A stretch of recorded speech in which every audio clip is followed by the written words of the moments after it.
In the first of my blue bags, I've got various bits of kit. I've got a spare pair of headphones. I'm very into my entertainment when I'm out. A Garmin eTrex GPS system.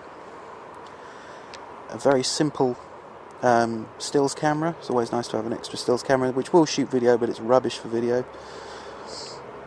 I've got all my camera accessories that I need in a small hardened pouch. And I have a head torch. You can't have too many torches really when you're in the forest and you've got no light. You really do need to be able to see, and it's nice to be able to read or whatever. So that's pouch number 1. In mystery pouch number 2 we have a whole variety of items that I just don't really want to get wet. Starting off with the ever ubiquitous tissues used for all sorts of things. I've got a Grimlock carabiner that I'll probably be mounting to my pack at some point.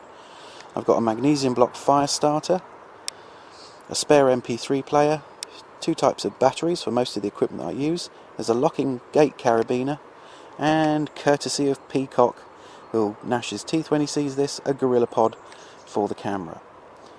So really just things I don't want to get wet in the mystery pouches, but you know, generally speaking, you can just reach in and pull out any bit of gear. It's always good if you've got small pieces of gear to put them in pouches, whether you make them yourself or you get hold of them any other way.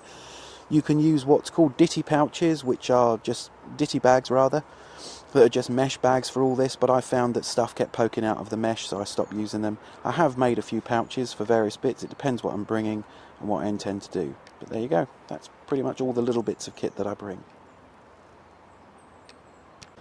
And here's my toolkit. So variously we're going to go around this very briefly. Here we have a Falneven DC4 knife sharpening stone, which is a wonderful piece of equipment. Very cheap, it's about 15 quid. Well worth having, brilliant at sharpening anything that you've got with a blade outside of saws. Absolutely indispensable. Next to that I have a wind-up torch, which is my main torch I use when I'm in my hammock. And a little pouch that normally contains both the Open L No. 9 knife, which we've gone over before, and a Sharpie marker. It's got a bit of extra paracord around it, because you can never have enough paracord. Next up we have the Falneven F1 Swedish survival knife, as issued to Swedish aircrew. Got a lot of Swedish stuff, but there again it's designed for really, really bad conditions. Laminated stainless steel blade, well, laminated carbon steel blade. And I've modified the sheath a little bit. Well, just go in and have a look at that actually. It's a very good knife. It's a full tang knife, very reasonably priced, very, very hard to kill. So we're going to just go in, and what I've done is I've attached it to the sheath with a paracord lanyard, and also we've got a beta light. Now I first heard about these in the SS Survival Guide, and a beta light is a piece of radioactive material that glows for about 15 years, so it's very easy to find in the dark or in the dark confines of a pack, which is really nice, so I always know where my knife is. Down here, this is more a bit of cooking equipment.